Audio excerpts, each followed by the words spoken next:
예, 한 번 더 인사를 나누시죠. 기도의 힘을 모읍시다.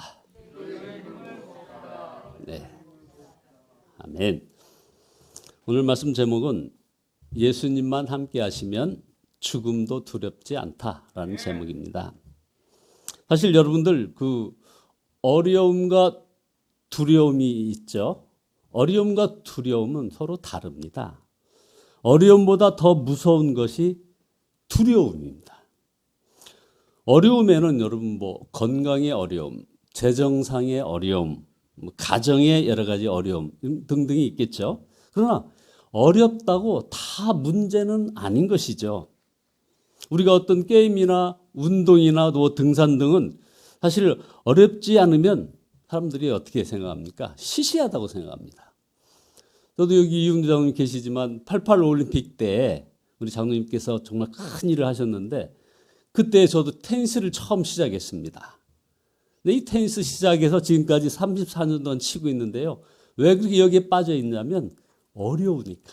이 운동이 어려워서. 그런데 칠 때마다 아주 묘한 매력을 줍니다. 이게 어려움은 문제가 아닌 거죠. 우리가 무너지는 것은 어려움과 두려움의 차이를 구분하지 못하기 때문입니다. 영적으로 너무나 약하기 때문에 그렇습니다. 그래서 우리가 인사말 한 것처럼 지금이야말로 기도할 때입니다. 우리가 영적으로 강해져야 한다 이 말입니다. 기도의 힘이 모아지면 놀라운 하나님의 역사가 일어나는 것입니다. 어려움과 두려움이 구분되는 것을 경험하게 되는 거죠. 오늘 우리가 함께 읽은 시편 23편 4절 말씀에 내가 사망의 음침한 골짜기로 다닐지라도 해를 두려워하지 않을 것은 얘기했습니다.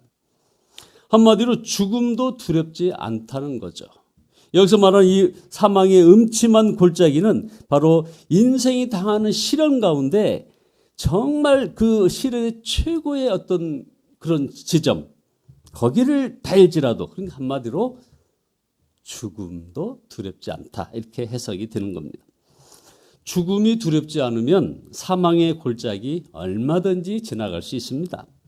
이것이 바로 지금 우리에게 필요한 믿음입니다. 이것은 부족함이 없다는 어떤 고백이나 푸른 풀밭에 눕게 하신다고 하는 그런 바로 3절, 시편 23편 3절의 그런 고백과는 또 다른 격이 있는 고백이 되는 겁니다. 다윗은 하나님을 잘 믿었지만 사실 그의 삶은 힘들고 어렵고 위험했습니다. 우리 중에 다윗처럼 많은 시련을 겪는 사람은 아마 없을 것입니다. 그런 어린 목동일 때 정말 곰과 사자와 맞서 싸웠던 경험이 있습니다. 15살쯤 되었을 때는 거인 골리앗과도 싸웠습니다. 사울왕이 시기심 때문에 그를 죽이려고 끝까지 쫓아다녔습니다. 다윗은 이 사울을 피해서 블레셋 지경으로 도망했다가 심지어 미친 척하고 겨우 살아난 경험도 있습니다. 엔게디 강에서 짐승들처럼 굴에서 살기도 했습니다. 10년이 넘도록 이렇게 사망의 골짜기를 다니는 것 같은 기간을 다윗은 보냈던 것입니다. 그러나 다윗은 두렵지 않다고 지금 고백하고 있는 겁니다. 주께서 나와 함께 하심이라. 하나님이 늘 함께 하시며 자신을 지켜주심을 믿었기 때문입니다. 다윗은 자신이 목자일 때 양치던 생각을 지금 여기서 했던 것 같습니다. 이스라엘 땅에서 목자들이 양을 치려면 푸른 초장을 찾아다니며 높은 산, 낮은 골짜기를 오르내려야만 했던 그런 상황입니다. 그러다 보니까 사납게 넘쳐 흐르는 강들, 그리고 굴러내리는 그 바위들과 독풀들, 그리고 맹수들의 습격, 추위, 우박, 이런 폭풍 등의 위험이 늘 따르는 그런 환경입니다. 그야말로 사망의 음침한 골짜기를 지나가게 됩니다. 그러나 충성스러운 목자는 양떼 곁에서 밤낮으로 정성껏 양들을 보살핍니다. 다윗 자신이 그렇게 했습니다. 그러므로 하나님께서도 그렇게 자신을 인도하고 보호하실 것을 믿었던 것입니다. 여러분, 지금 말씀 중에 죽음도 두렵지 않다는 이 말, 이걸 여러분들은 어떻게 받아들이십니까? 이렇게 믿을 수 있어야 우리가 진짜 예수님을 믿는 것입니다. 존 웨슬리 목사님은 그러니까 감리교 창시자죠. 그 아버지도 목사였고 또 본인은 옥스퍼드 대학에서 홀리클럽이라는 경건단체를 만들고 아주 성경 공부도 열심히 했고 거기서 은혜를 받아서 미국 선교사로 이제 미국을 가는 그런 배에 탔습니다. 그런데 그 배가 그만 큰 풍랑을 만나게 되어버렸습니다. 웨슬리는 죽음의 공포에 아주 사로잡혔는데 그때 그 배에 동승했던 이 모라비안 교도들은 심지어 어린 아이까지 평안하게 찬송을 드리는 것을 목격했습니다. 그들은 전혀 두려워하지 않았던 것입니다.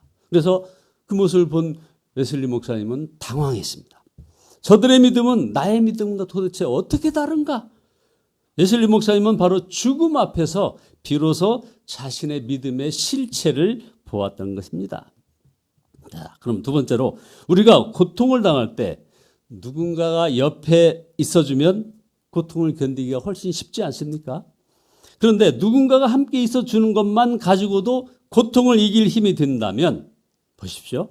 예수님께서 함께 하시는 것은 얼마나 큰 위로와 힘이 되겠습니까? 이것이 바로 2000년 전 하나님께서 육신을 입고 사람의 몸으로 오신 이유인 겁니다. 그분의 이름은 구원자라는 의미의 예수이실 뿐 아니라, 그러니까 예수란 말은 구원자, 그 구원자이실 뿐만 아니라 하나님이 우리와 함께 하시다는 의미인 임마누엘 그 자체이십니다. 예수님은 지금도 우리와 함께 하시면서 우리의 선한 목자가 되셔서 우리를 인도하시고 보호하시는 것입니다. 예수님이 우리와 함께 하시는 것을 그러면 우리가 어떻게 할 수 있습니까? 다윗은 주의 지팡이와 막대기가 나를 안위하시나이다 하고 고백했습니다. 여기서 지팡이는 뭡니까? 목자들이 양을 인도할 때 쓰는 도구 아니겠습니까?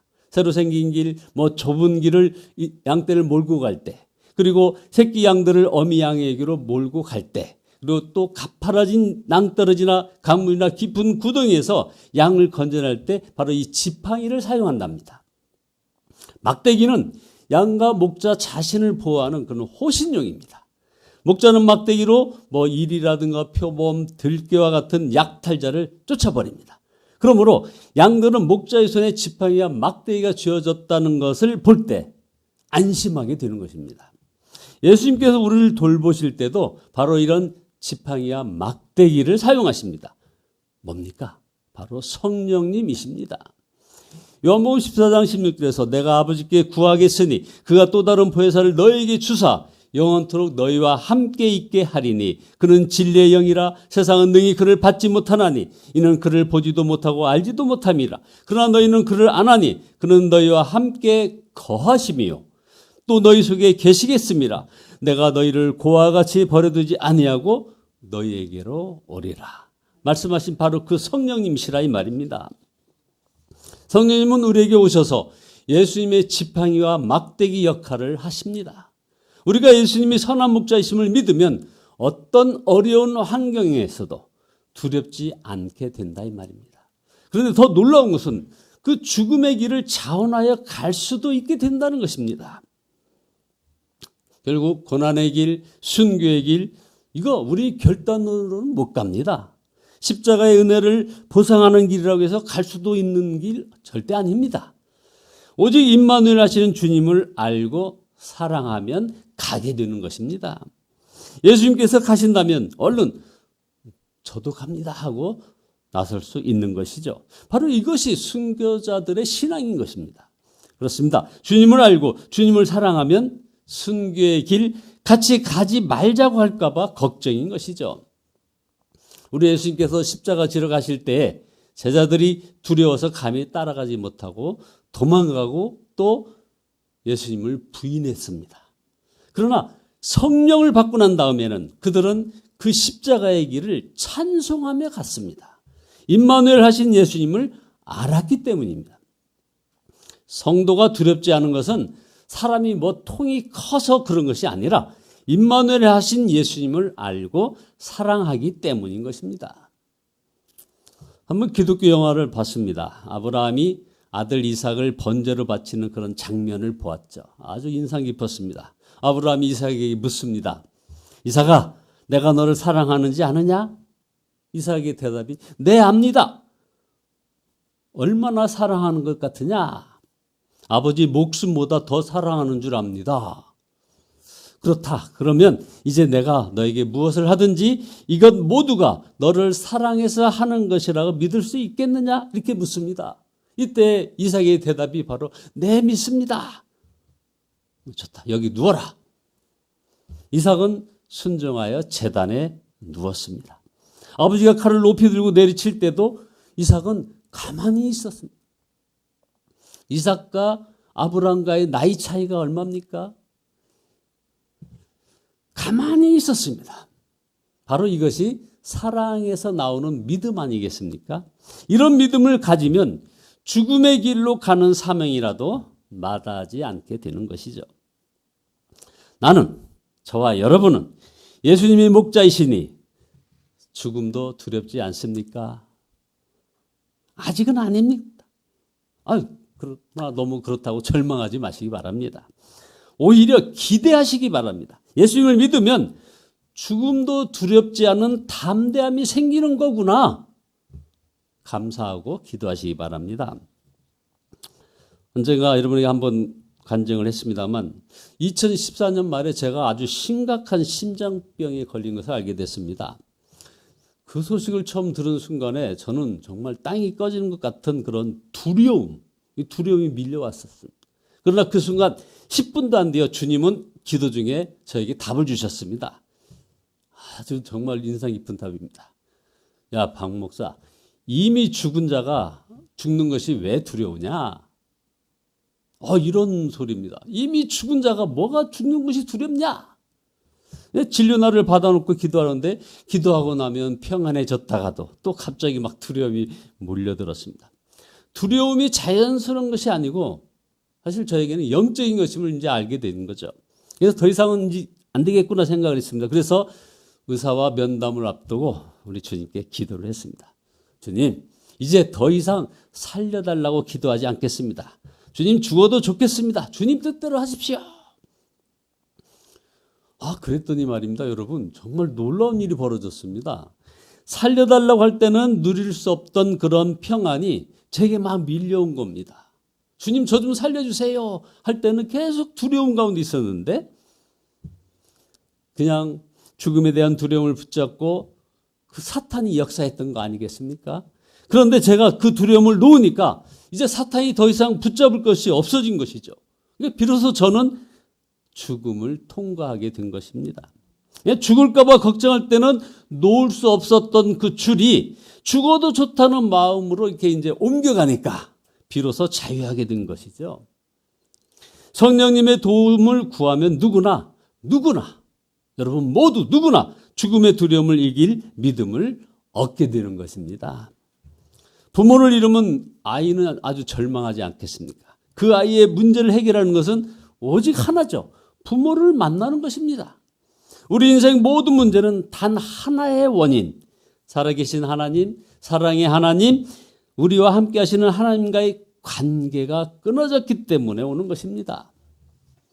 우리에게 걱정할 것이 있다면 오직 하나입니다. 우리가 예수님과 다른 길을 가는 것입니다. 이것을 우리가 걱정해야 합니다. 여러분 중에 사망의 골짜기, 눈물과 고통의 골짜기, 두려움과 외로움의 골짜기를 지나시는 분들이 아마 있으실 것입니다.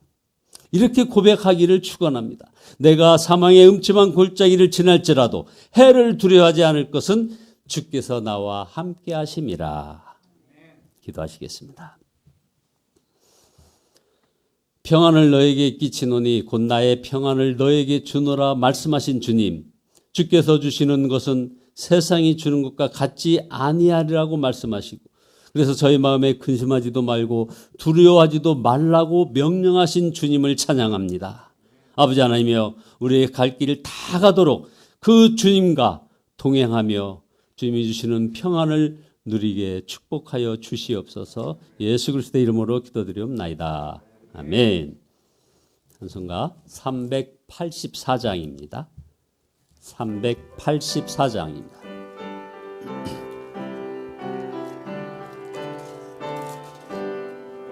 나의 갈 길 나가도록 예수 인도하시니 내 주 안에 있는 긍휼 어찌 의심하리요. 믿음으로 사는 자는 하늘 위로 받겠네.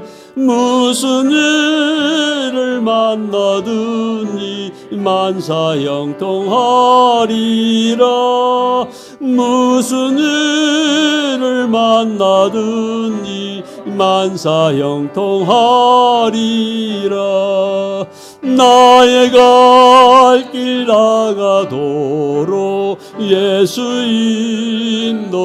인도하시니 어려운 일 당할 때도 족한 은혜 주시네. 나는 심히 고단하고 영혼 매우 가라나 나의 앞에 반석에서 샘물 나게 하시네. 나의 앞에 반석에서 샘물 나게 하시네. 나의 갈 길 나가도록 예수 인도하시니 그의 사랑 어찌 큰지 말로 알 수 없도다. 성령 감화 받은 영혼 하늘나라 갈 때에 명령 부를 나의 찬송 예수 인도하셨네. 영영 부를 나의 찬송 예수 인도하셨네.